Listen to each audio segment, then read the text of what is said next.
I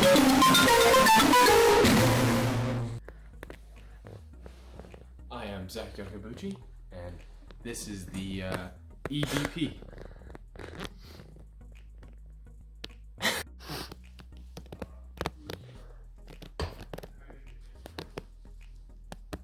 Hello and welcome to the English Book Project, but we like to call it the Epic Book Project. My name is Andrew Clark and I'll be your host today. Thank you so much for tuning in. We can't wait to see you next time on the show. Hello and welcome. My name is Andrew Clark, and this is EBP, the Epic Book Project. Today we're going to be discussing some very controversial issues that some people may find disturbing. Your discretion is advised. Hello, my name is Andrew. My name is Zach. Nice to meet you. How's your going show with you? So, what are we going to be discussing today? Well, today we have each read our own book and brought a lot of research and information with it to discuss with each other. I think we both have some thematic concepts we'd like to go over. I say we just jump right off the high dive into the deep end. What book did you read? I actually read The 57 Bus by Dashka Slater. How about you?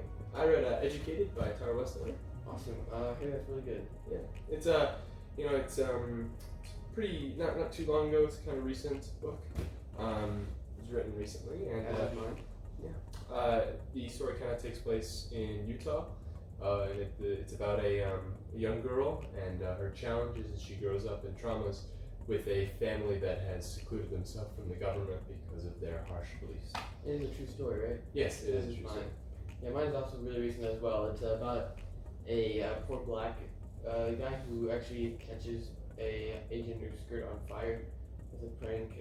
Does not turn out to be very funny, and he faces a lot of trouble in the justice system. Tell me, what kind of thematic concepts did you find in your book?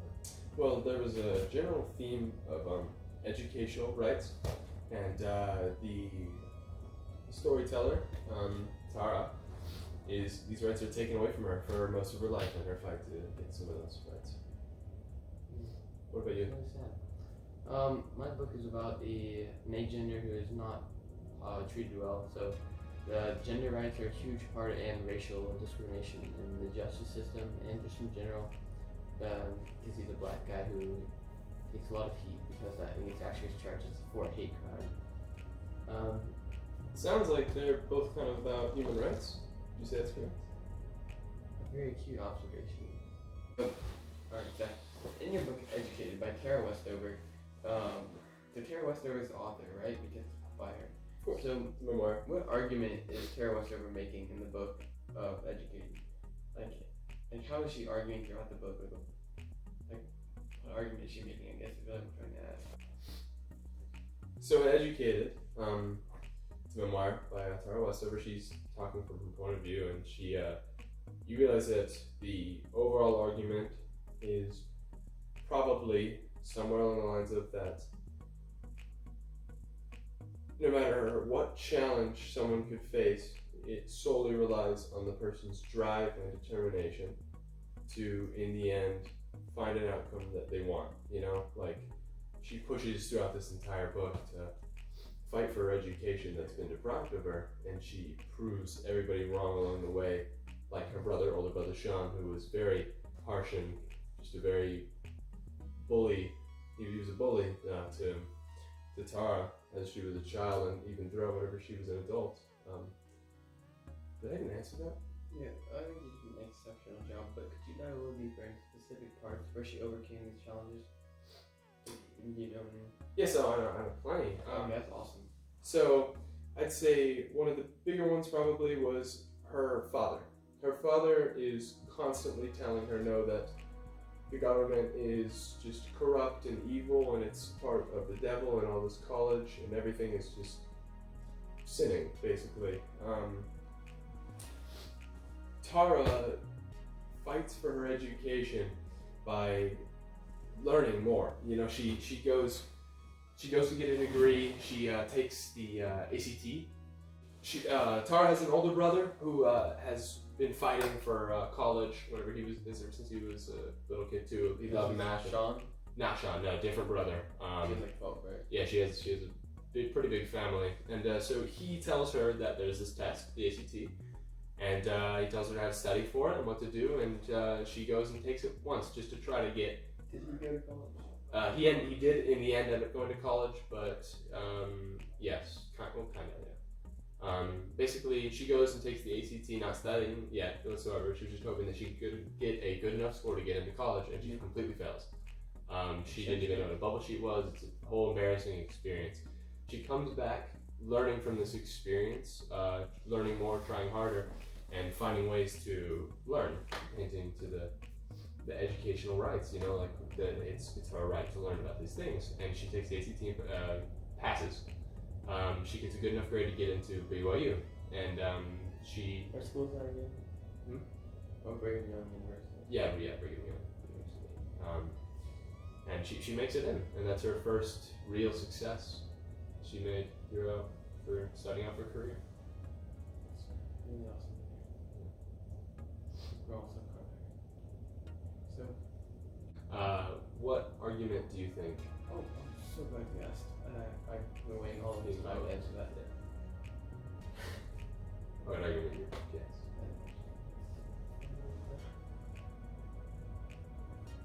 In my book, I'd say that Dashka Slater, who's the author of the book, I'd say that she's arguing that people of the LGBTQIA plus community are not getting enough support from people all around the world. And I think it's due to, not the world, but the US, and I think it's, well, actually, going back another step farther even, there's really two arguments to the book. I meant two arguments to the book. I say you have one that's involved in the racial injustices in America and one in the gender injustices in America.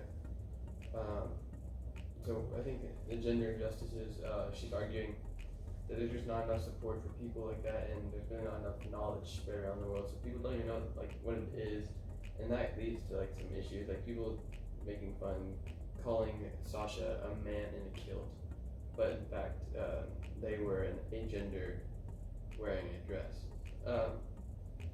And we also dive to the other side, racial.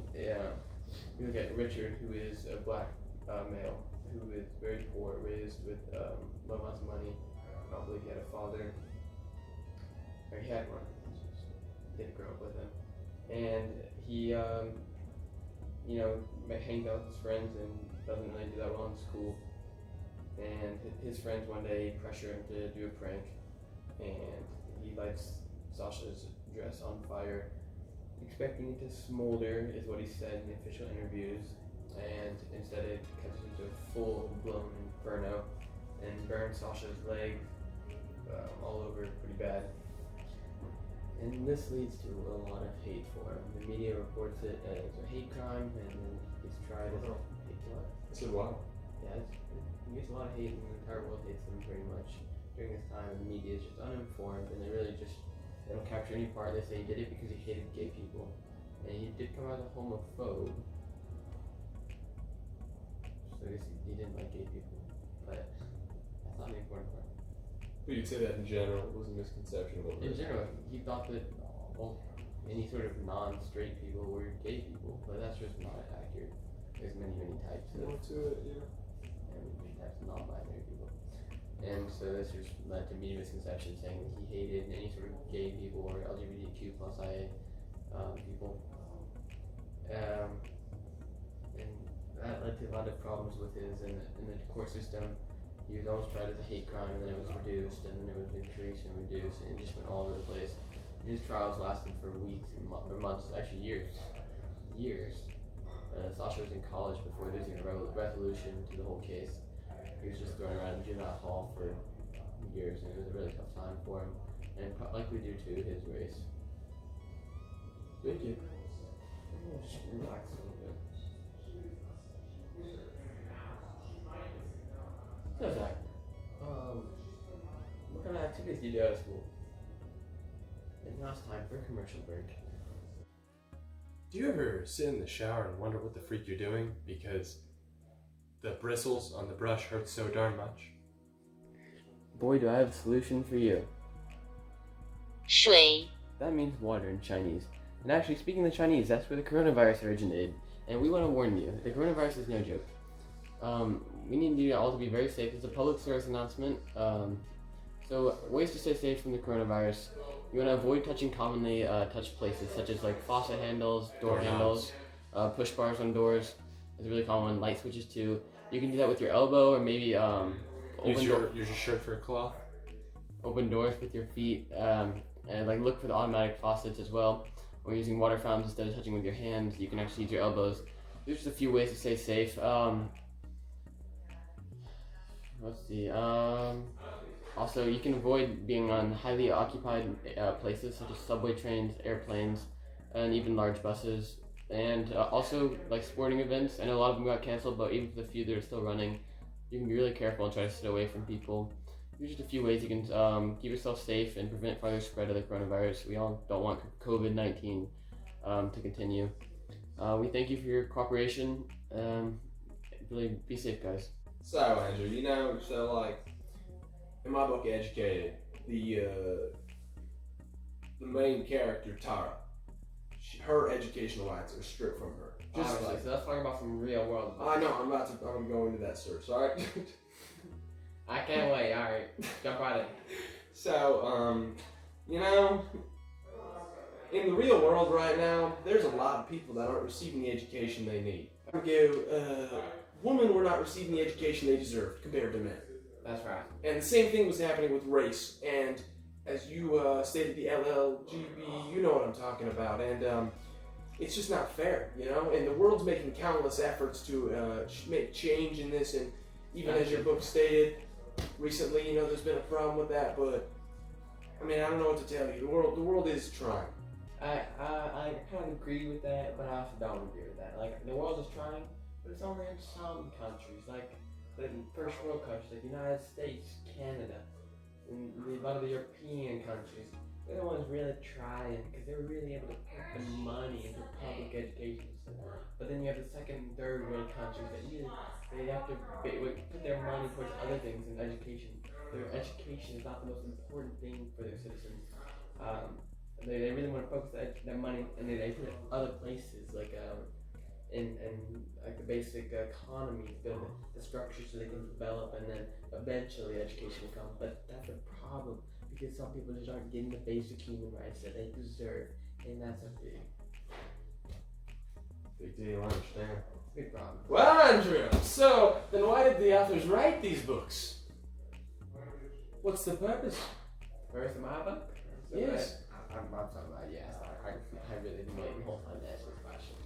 So, my book, Dash for Slater, she has really worked really hard to create a book that embodies the current issues. So my book was only written like 2014, so about a few years ago. So, it's still pretty connected up to date with the real issues, and it was obviously based on a real issue, a real specific problem that occurred back then. And, so we've seen a lot of issues with discrimination against all sorts of non-binary people. It's a big problem. We see marches, and people are definitely working for it. But once again, we see these in the first world countries.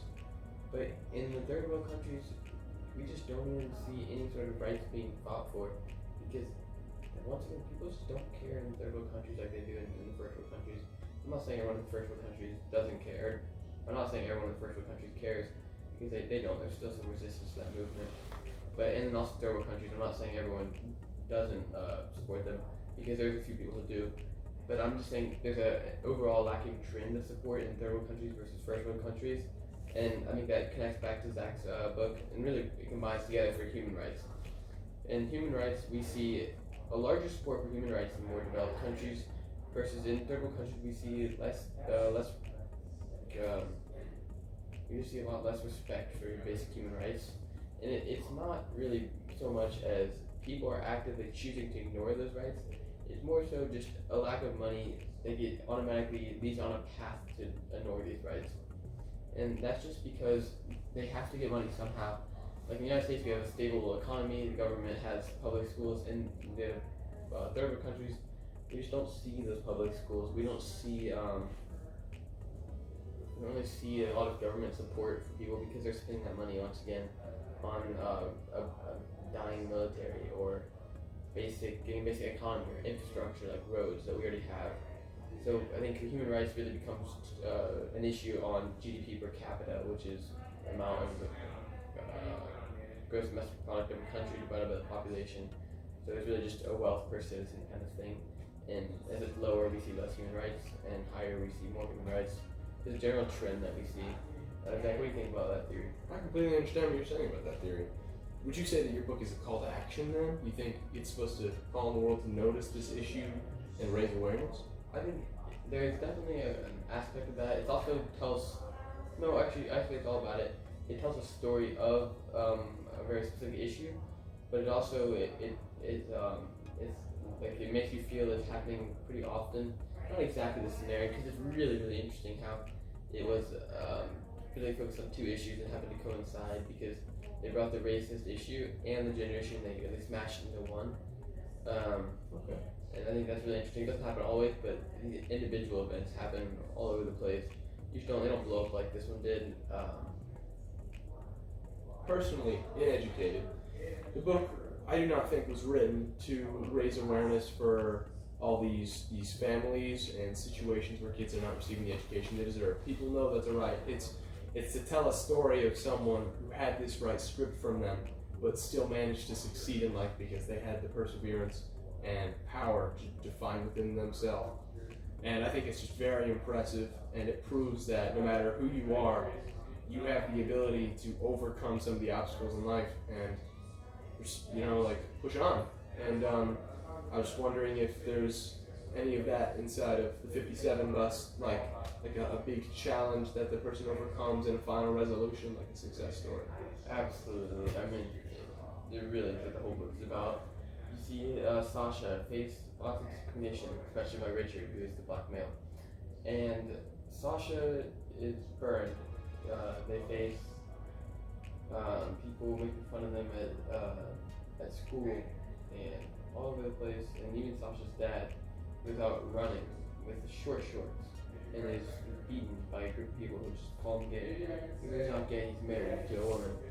And that's just really sad to see that kind of issue in America. That we're so far developed and yet we still have this kind of stuff going on. It pains me, but let's move away from our individual books. Let's combine let's start talking about the overarching thematic concept of human rights. And let's start talking about all the research that we did. So start. In my research, I looked into the book Ready Player One. The book follows a similar theme of human rights, and in Ready Player One, you got this whole society that shifted towards a online technology-based world, where they've shifted from the reality of things and pushed too far from the basic rights. And in the book, everyone has found themselves connected and all similar, and they escape these differences to go to a world where they can be who they want to be and not who they are. And I think the book's a great example because we need to find a happy medium, not where people are shamed for their differences but accepted, not to where we need to ignore the differences. We need to find that middle, you know what I mean? I agree, I love that book, it's a really good book. What about you? One of the books I looked at that had a similar, similar thematic theme to it is the book Unbroken. It's a really incredible book. It's written about World War II, about a soldier, Louis Zamperini. He is a soldier gunner, or no, not a gunner, sorry. He's a bomber on a bomber that goes down in the ocean, and he's picked up by Japanese people, Japanese soldiers, and he's taken to this first camp where he is starved for days. He gets infections, he gets parasites. They do nothing about it because they believe that white people are the cause of all their problems. And it's not really their fault, mainly because they've been isolated and taught that from the day they were born. And it's just kind of like a passed down thing. So they hate whites, they're really racist towards white people. And it's racist because it's just one race being racist towards other races. And it's really bad what they do to them. They starve them, they beat them for no reason. They create rules just so they can beat them. It's really hard to watch or hard to read. They transport them all around the Japan, to different camps where they do different things, like make them work and just shovel coal for 14 hours a day, 7 days a week.